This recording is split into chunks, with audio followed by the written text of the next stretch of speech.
آشفتہ دل by حوریہ Malik episode number 16۔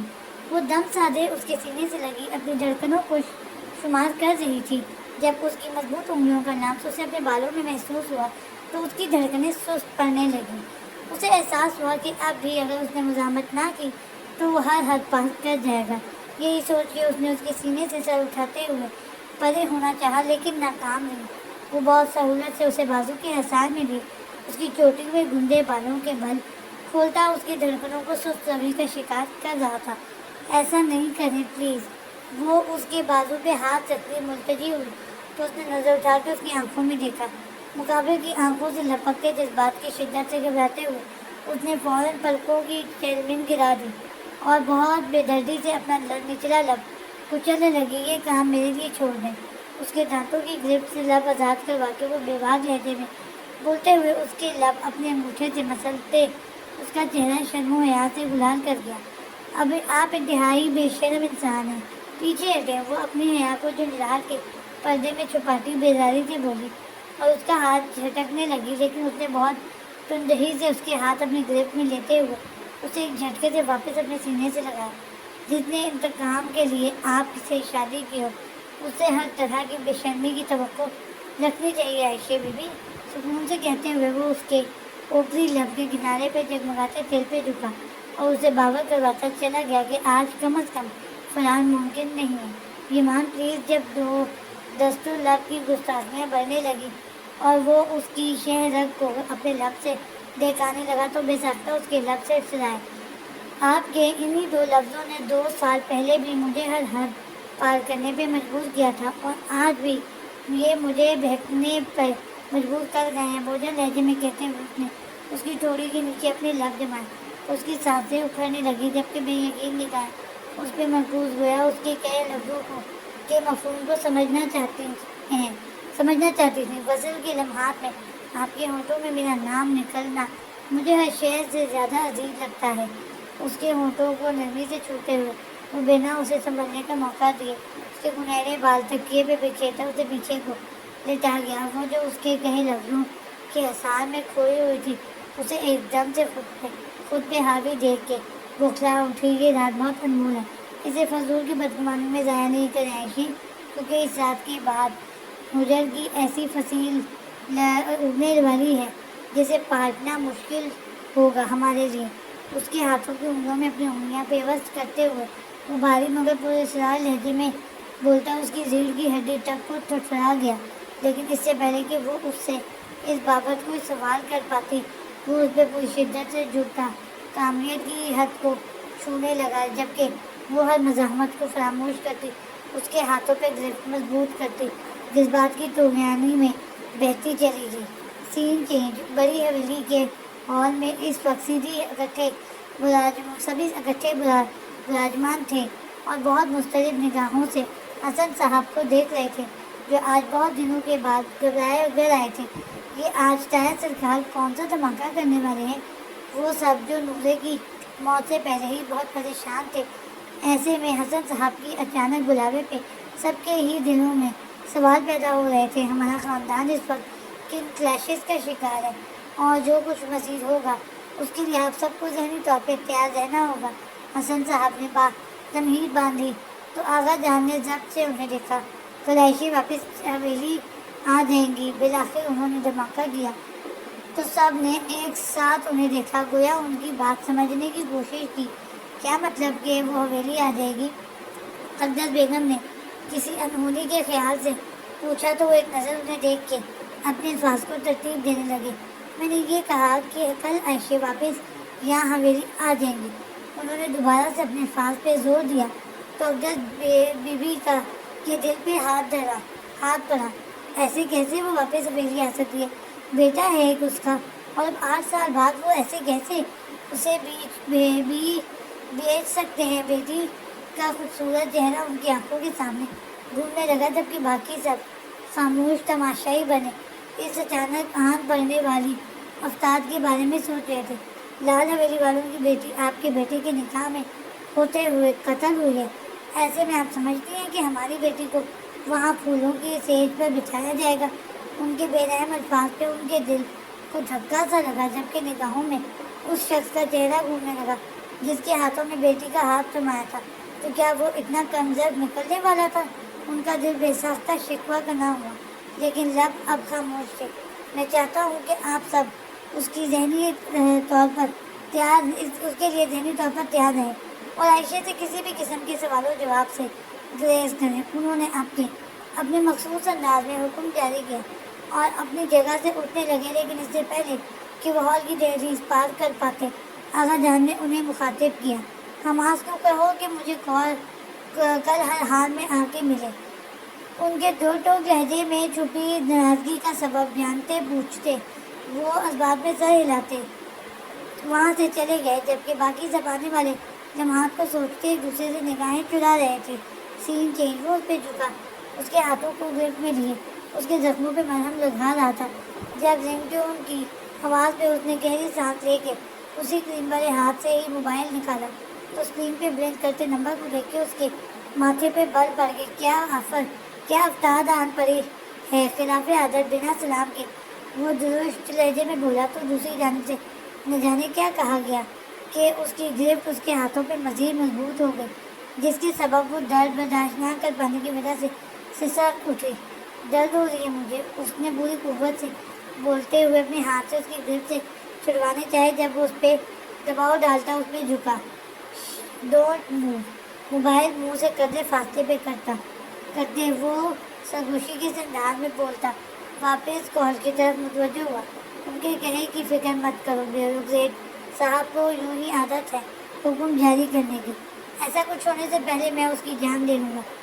خوفناک لہجے میں بولتا وہ دوسری جانب عالیان کو جرجری لینے پہ مجبور کر گیا، جبکہ وہ اس کی حالت سے بے نیاز کال بند کر کے واپس اس کی طرف متوجہ ہوا، جو بالکل ساکت لیٹی اس کو عجیب سے احساسات سے دو چار کر گئی۔ مرد کھائیں اس قدر فرمانبرداری، مجھے اس سے کسی دھوکے کی مہک آتی ہے۔ اس کی کمر پہ شرٹ برابر کرتا وہ اس کا احتیاط سے بدلتا تلخ لہجے میں گویا ہوا تو اس کی بات کا پس منظر سمجھتی وہ بمشکل اپنی کراہوں کو روکتے ہوئے اس کی گرفت سے اپنے ہاتھ چھڑوانے لگی، جو اس کی آہنی گرفت میں اب سرخ پڑنے لگے تھے، یہاں تک کہ ایسے آئی ہیں۔ اس کے آنسو سے تر چہرے کو دیکھتے ہوئے اب کہ اس کا لہجہ پہلے سے درشتگی اور تلخی لیے ہوئے نہیں تھا، مگر اس کا سوال ایسا تھا جس کا جواب وہ کم از کم نہیں دے سکتی تھی۔ میرے ضبط کو مت آزمائیں۔ اس کی خاموشی سے خائف ہوتا وہ اسے ایک جھٹکے سے سیدھا کرتا اپنے مقابل کھینچ گیا، لیکن اس کی اس جارحانہ کارروائی کے بعد بھی وہ کچھ نہ بولی۔ یوں مت کریں، مجھے اتنا بتا دیں کہ یہاں تک کیسے پہنچی ہیں۔ فوراً لہجے کو کمپوز کرتا وہ اپنے انگوٹھے کو اس کی شہریت پہ مسلتا اسے بولنے پہ آمادہ کر رہا تھا، لیکن اس کی چپ نہ ٹوٹی۔ اس کے خاموش ہونٹوں کو دیکھتے ہوئے وہ اس کی گردن پہ جھکا تو اس کے ہونٹوں سے ایک مدھم سے سسکی نکلی، جسے سن کے اس کے لب بہت بے ساختگی سے مسکرائے۔ یہاں تک کیسے پہنچے ہیں آپ؟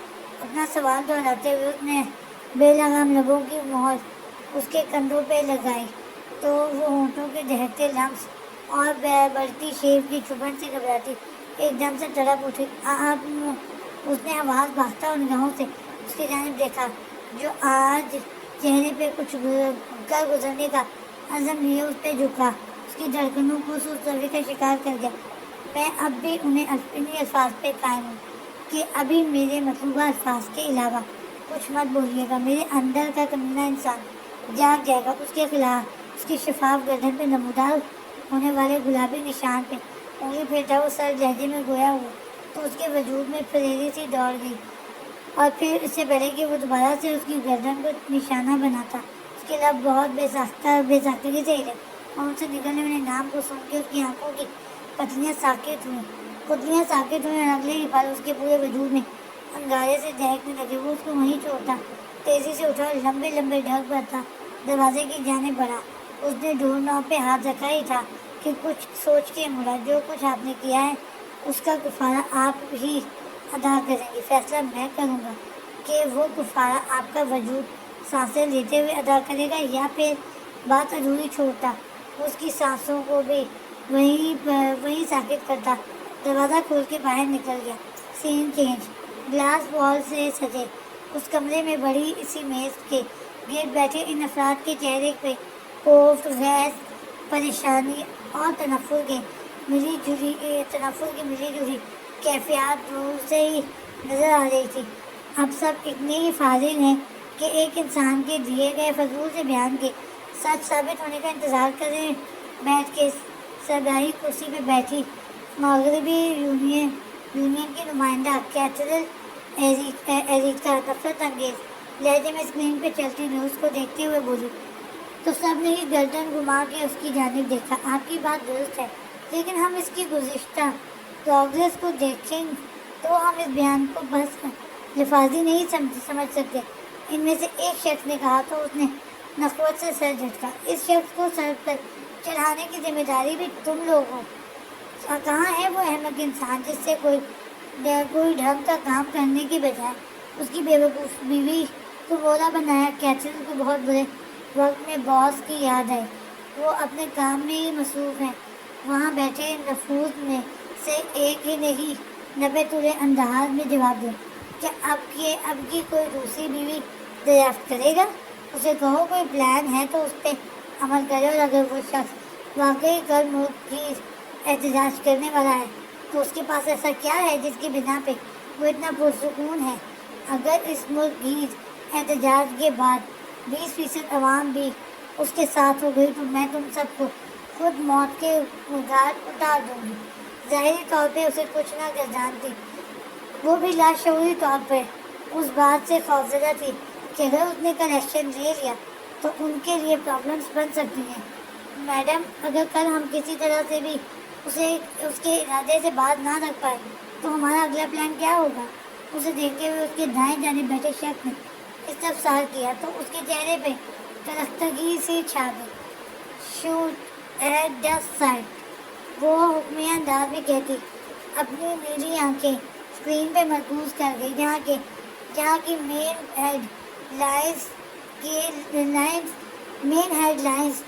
کی لائم لائٹ حماس خانزادہ ہی تھا۔ سین چینج۔ کسی انجانے سے احساس کے تحت اس کی آنکھ کھولی تو پہلی نگاہ اس کے چہرے سے ٹکرائی تو دل بے سختہ دھڑک اٹھا۔ ایک ہاتھ اس کے سر کے نیچے سے گزارے، وہ دوسرا ہاتھ اس کی کمر کے گرد حائل کیے اس کے سینے میں گھسیڑے پرسکون انداز میں سویا اس کو ناقابل بیان کیفیات کے سپرد کر گیا۔ اس نے جھکی نگاہوں سے اس کے بکھرے بالوں والے سر کو دیکھا، لیکن اگلے ہی لمحے وقت گزرنے کا احساس ہونے پہ اس نے اس کا ہاتھ اپنے گرد سے ہٹانا چاہا، لیکن وہ مزید مضبوط کرتا اس کی گردن میں منہ چھپا گیا۔ اس کی اس انداز پہ اس کا دل بری طرح سے دھڑکتا کمرے کی فضا کو مزید بوجھل کر گیا۔ ہمیں اٹھنا ہے۔ اسے اندازہ ہوا کہ وہ جاگ چکا ہے، تبھی وہ آہستگی سے گویا ہوئی، لیکن اس کی بات کا اثر لیے بغیر اس نے یوں ہی اس کی گردن میں سر گھسیڑے اس کی گردن کو ہولے سے چھوا تو اس کے حواس جھنجھنا اٹھے۔